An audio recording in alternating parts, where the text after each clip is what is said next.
Good morning, guys. Day 5, week 10. You know what I mean. Well, next week on Monday, I will be, Sunday probably during the day, I will be putting into the Google Classroom the last assignment of semester 2 for the school year 2019-20. A heck of a way of a school year. Well, guys, as you probably know now, nice and slow, the dates to return the book will be Tuesday, June 16, Wednesday, June 17 and 18. Friday, June 18, we had a meeting. Wednesday, all of the staff with Mr. Koshka, and I believe, if I remember, Tuesday the 16th will be for all grade 10, Wednesday the 17th for all grade 11, and the 18th for all grade 12. All the information will be posted, email will be sent, the tralala, TA will be asking you as well, will be asked as well to post that into their website. Guys, announcement too here. I'm going to be accepting your assignment, doesn't matter what, all the way to the 16th at the end of the day. If you are in a need of an extra day till the 17th, I got no problem granting it to you as well. No trouble. Okay, guys, just send me a quick email. Even for those of you that are way behind, there's nobody way behind with what's happening right now. When I receive an assignment, I am pumped. As an example, I got a couple of you that started to send assignment this week. No hard feeling, just happy to see that you guys are alive, and I'm very, very happy with that. So don't forget those critical date, guys.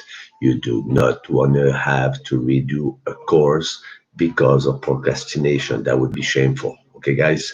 So today I'm going to finish section 19 and section 20 into that big, mega boring book, and we'll go from there.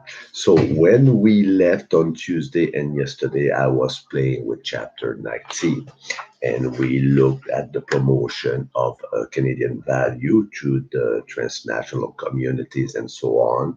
And I did explain to you as well the circumstances of the Opium War in 1839 to 1842 between Great Britain, the British Empire at the time, and China. So today I will begin with the section on pandemic. Is that ever something that we don't know about now? The pandemic, as you know, is an epidemic occurring over a large geographic area that affects a vast number of people and challenges both society and the economy. This is exactly the definition from page 319 that we are living right now. And they are using the book the example of AIDS. AIDS, guys, is a new disease that began to appear around the world in the late 1970s. And it was a disease where there was absolutely no cure, still no cure for it today, but there are today treatments, not vaccine or anything else, to extend the life of people. He will not save them from dying, but he will extend their life and their quality of life while fighting that awful disease as HIV and AIDS. And he said that at the time, that the United Nations did predicted that by 2016 that 112 million people around the world will be HIV positive, and the real figure are even higher today. But with, as I said, treatment and cocktail of medication, it extends the life of people somewhat. If you look at the page 320 in your book, there's a map on figure 19-8, the number of people infected by AIDS and HIV as of December 2005. If you look at the sub-Sahara region of Africa, sub-Sahara, don't forget that's south of the Sahara Desert, there were over 28.9 million people affected with AIDS. If I recall, in the days, South Africa was the country with the most confirmed case of AIDS or HIV positive, with 1 out of 4 citizens in the 1980s and 90s that contracted that disease, including baby born from mother carrying the HIV strain. So when you look at North America, it was 1.2 million, Europe 720,000. But when you look at the disparity, Southeast Asia, Sub-Sahara Africa.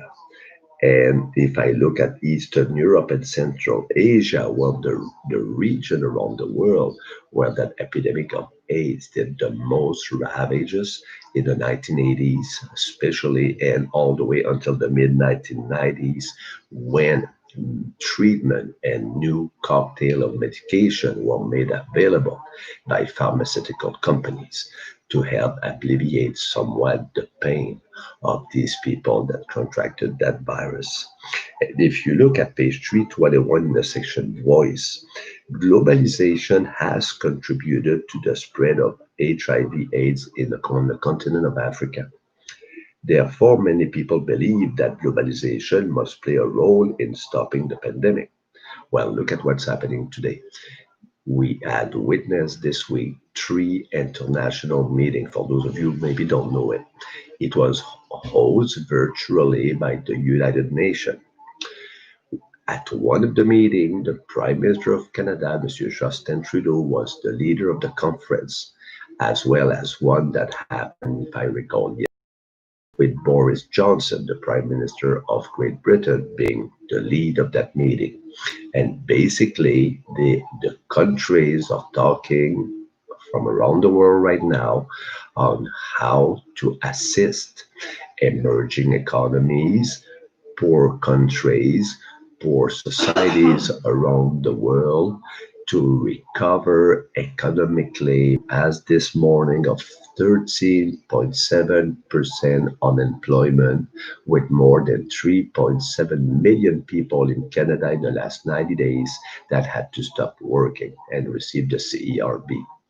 If you look at the province of Alberta, we are currently at 15.5% in sub-Sahara region in Southeast Asia that do not have the resource, that do not have expertise, microbiology lab, or even a good healthcare system to assist their citizens.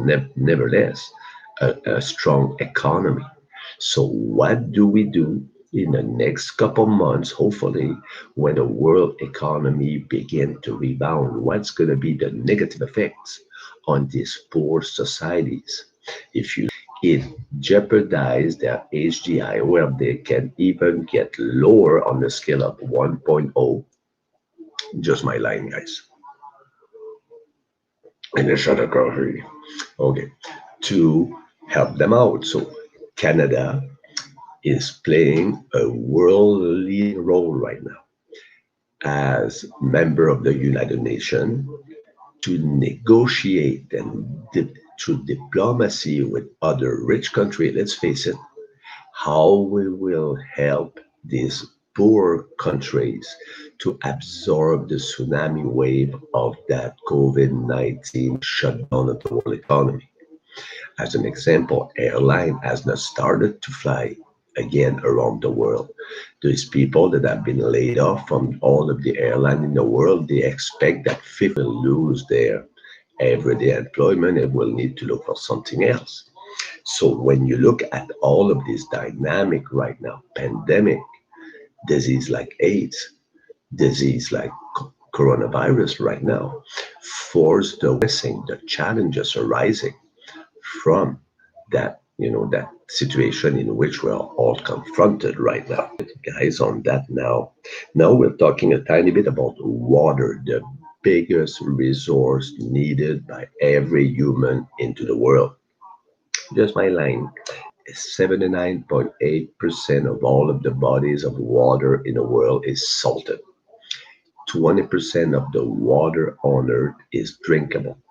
And Canada has 20% of warming with the drought of land, with the lack of nutrient in the land caused by over farming. World population is increasing. People are living longer because of better medicine, better quality of life, higher income. How do we appease the thirst of people? Pickle. It is extremely expensive to desalinize water. You need a lot of very fancy machine, and it's really costly to remove the salt from water so it can be used on everyday life for citizens from washing clothes to cooking food. So the challenge of that of water distribution is not even around the world. But in a country like Canada, where we have the most reserve of water, we still have challenges as far as cleaning that water so it is safe for human consumption. You know the disparity that exists right now in Canada between the people living to the south part of the country, like us, and the people living in the region, most particularly Aboriginal community living in reserve or in town of good water filtration system exist right now. And one of the situation that is one of the saddest just about in the history of Canada was the story of a town name. Just waiting for my line, guys. Come online. I am reconnected. In a lot of community to purify the water that come from the mountain and from a river so people don't catch E. coli. If you take the North Saskatchewan River, it's going to go from way west to east. Let's say Edmonton is right at my eyeball. The rivers got water, and before the soil water is reclaimed and redirected to the river again, it will be cleaned up. Well, the water keep going. Is gonna go maybe now after that to a town where there's no filtration system. Well, by the time the water leave Edmonton and go, let's say to I don't know, like million east of Edmonton, that's 100 kilometers of untreated water, and if they do not have a water treatment plan, it increases the risk of having some contaminant of bacteria in the water. In First Nation community from around Canada, there's a chronic need and lack filtration system to clean the water so the water is clean for consumption, and it had affected over the last decades a lot of communities, nation people from across Canada were advisory of boiling water maintained for close to half a year at the time, where all of the water that they must having quality water 12 months a year. Communities in Canada, Canadian citizens are suffering, and it bring as well extra cost for these people that have to buy this water bottle by the ton just to give a bath. Only in Canada, it's uneven all around the world. Some places have abundant supply of fresh water, like Canada, Russia, the northern hemisphere country where there's a lot of boreal forest. They, I don't. A person living in Gambia, in Africa, however, has only 4 liters of water to be used a day. Experts are saying that the basic daily amount of water people need is about we overuse the water. We let the water run even when we brush our teeth, and I know I'm bad at that. I'm getting better. People are taking a half an hour shower. People are making bath after bath after bath. People are putting too much using dishwasher. That alone is a big use of fresh water. Dishes. A lot of people, because of quality of life and good, we have all of the toy that we need, use a lot of dishwasher. Well, it takes way more water to run a dishwasher than putting some water into your sink and doing your wash, your dishes. We are saving tons of money every year by not running one, and it improve our footprint on the environment by not using water at the level that some of the people do. So water is a big pickup. Now there's even some private companies that are experimenting towing iceberg that are breaking from the pack in the Arctic Ocean. And every spring these pieces are breaking down and will go along the coast of the province of Newfoundland to go melt in the middle of the Atlantic. Well, there are some companies now that are towing this iceberg, and they will not be melted by the time they reach Europe or the west coast of Africa, to use that fresh water to melt it out there so they can use the water to irrigate the field to grow food. And think about the class that we had about the Sahara Desert. With the drought around the world right now between the two tropic and the equator, the Sahara Desert is becoming bigger every year because of sandstorm and high wind by 2 kilometers every year in every direction. So this is 2 kilometers, of land that disappear every year for human to use to grow food. So this is why nations that are suffering chronic drought, lack of rain, so on, are becoming more and more. 3 days without water, you are kicking the bucket, you are dead. 10 days without food, you are dead. So without water, we are all into fresh water in the world. By the way, let me just remove that junk from here, guys. The biggest body, it's called the Great Lakes. Four of the Great Lakes, except Lake Michigan, is 100% inside Canada. But you cannot build a wall that will break a Great Lake in half like Mr. Trump wanted to do in the United States and Mexico. We cannot do that. So we share with the United States that number one resource. So it will bring the two countries to sign bilateral agreement, B mean two, dumping into the Great Lake, especially around region like Pittsburgh, Pennsylvania, and Hamilton, Ontario, that have a lot of steel factories out there.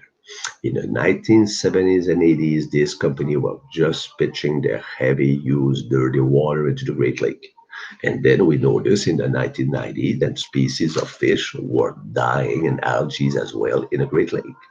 Well, that brought up the federal government and the American government to sign this agreement to force this big company to clean up their act. You are not allowed no more to pitch raw water and name it into the Great Lake to ensure a sustainable management of that number one resource that is water. Civic responsibilities in a globalized world. Well, you know that ability start at home, then it grow within the community, your town, your province, your country, and through your advocacy as a citizen of the world to improve causes that are dear to you. So when I look at that chapter, guys, and as I said, it is not very difficult. At page 329, they talk about our civic role form and to go vote. The number one factor to grow positively a democracy and a social project of a country is to go vote and to how would I say that, to exercise your fundamental right to choose who are the people from within our country, which citizen do you trust to make the best possible decision according to the social project of our country for years to come. In Canada, at federal election, provincial election in Alberta, the average is about 49% only, not even one over two Albertan go vote for MLA and MP, and all 100% should go. And at the city level, the city of Edmonton, only about 32% of Edmontonian age 18 or more go vote. So the vote, our responsibility to maintain a healthy democracy that fight for our freedom and our right can be somewhat jeopardized by those in society that become complacent, that do not believe that their voice will never be heard. If a lot of people or the majority of us start to believe in that and decide not to go vote, and less than half of the Canadian go vote, does it really represent the will of the nation as far as political leadership and decision making? So, in a globalized world in which we live today, it's becoming more and more crucial for our citizens, you and I, to be really well informed, not to believe everything that is posted on social media because more than half of it is pure CRAP exclamation. You need to be informed. You need to ask questions. and nobody, is inferior to anybody. It goes from being aware, being informed, and to level of advocacy, like advocating for something. So democracies is exists in Canada today, but if we are not vigilant, if we are not doing our job as going to vote and voice our discontent as well as needed against our government if they try to promote action or laws that do not reflect the will of the people, it is our civic duty to peacefully voice our discontent. In the Canadian Charter of Right and Freedom, we have the freedom of peaceful association. Nobody, no police court, no government can break a peaceful rally. They must support it because this is a way of the citizen to exercise their freedom of speech. In the United States on Monday at 7 p.m. Washington time, something awful happened. You know what happened to Mr. Floyd in the United States. You know that there's an uprising across the United States right now on the treatment of minorities, especially black people, on police abuse. But it is more than that. It is in chronic inequality between the have and the have not, because those who consider themselves superior to others. And on Monday at the White House, orders are given to clear the peaceful rallier that were chanting basically for more righteousness, for more equality and justice. And tear gas were thrown at them to clear the front yard so the President of the United States can go take a picture in front of a church. Well, it had became a world outcry from government leader, presidents, prime minister, church leaders accusing and criticizing the leader of the United States of America of have not applied the Constitution of the United States by respecting the fundamental freedom of citizens to rally peacefully for a cause. So at page 329 and 330, well, that civic responsibility is in your hands. In Canada, there's a lot of movement right now to possibly lower the legal age to vote in the federal election from 18 to 16 years old. Those who are in favor of it will say, well, the young 16 years old, 17 years old of today are better informed and better educated than people my age 40 years ago. And some of the people on the other side will say, oh, these people are just little kids. They don't have a job. They don't pay tax. Why should they vote? Well, I don't need to add to that. You know what I'm thinking about it. So when you look at the three positions on democracy on page 330, guys, there's one, democracy to peaceful evolution. That's a Canadian way. Over time, by acting within the law of the existing political system, individual and group can build popular support for democracy. Second position, democracy through a revolution. That means moving from a non-democratic system. It can be a military regime, it can be a dictatorship, a revolution change that can occur only through popular strike or resistance and protest, even to the point of civil war. People must take action outside the law to gain the very right and freedom that they seek through democracy. One of the good examples of that is Egypt. In the year 2010, there was what they call the Facebook Revolution in Cairo. Egypt was led by a military government for decades. People out there who are witnessing more and more military abuse on society and on the people, and they were tightening their grips on power. Well, in Egypt, they started rallying in the summer of 2010, but with pacific non-violence, exactly like Mahatma Gandhi did in India in the 1930s and 40s. After a few days of peaceful manifestation in Cairo. 1 million citizens ended up in the main square in the downtown with their tent, with their children, not defying the army and the government by just staying there and singing and being helpful to each other.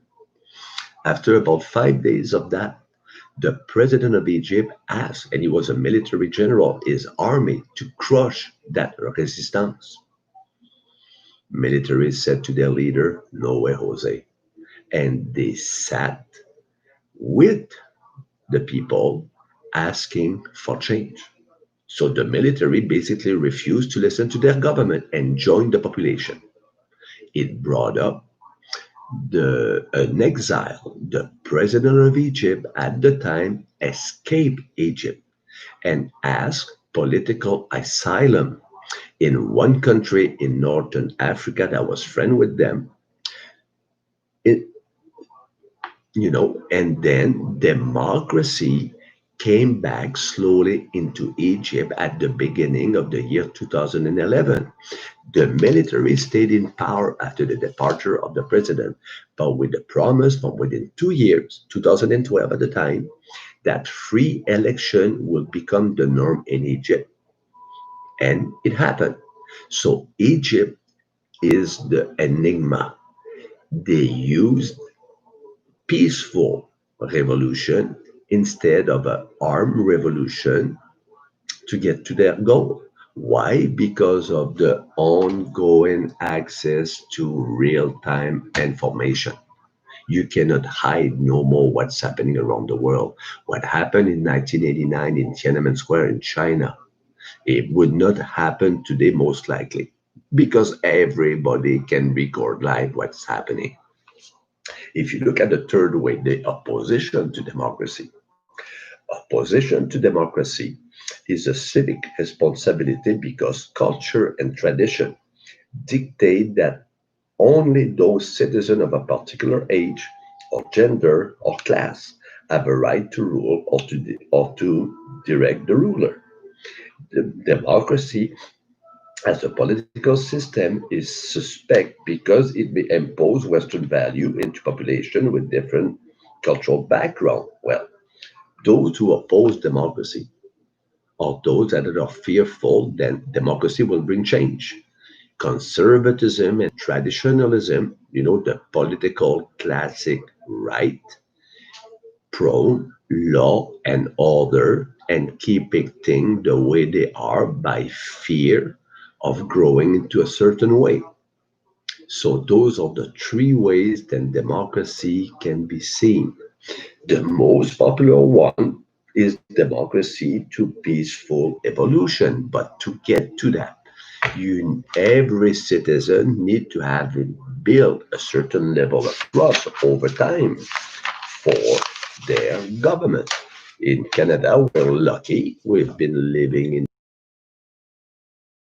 where the rule of law must prevail at all times. But in a lot of countries, they call themselves democracy, like in Brazil right now, with a president that has a political past aligned with fascism, and where the governors of the region of Brazil are more democratically prone to help their citizens instead of harshly criticizing A, B, or C for some treatment. This is why the country of Brazil right now with COVID-19 is in such a disarray.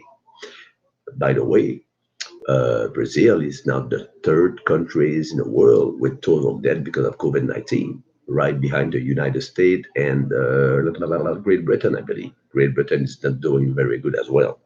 So those are some of the elements that we need to be aware of. You guys, the reason why I go vote freely and you go vote freely and my children go vote freely is that because people in our Canadian society in the past have been fighting for the right to vote. Look at women. Women never had the right to vote in Canada until 1918 in a federal election. Women in the province of Quebec, I'm ashamed of that, never had the right to vote in a provincial election until the year 1960. Why?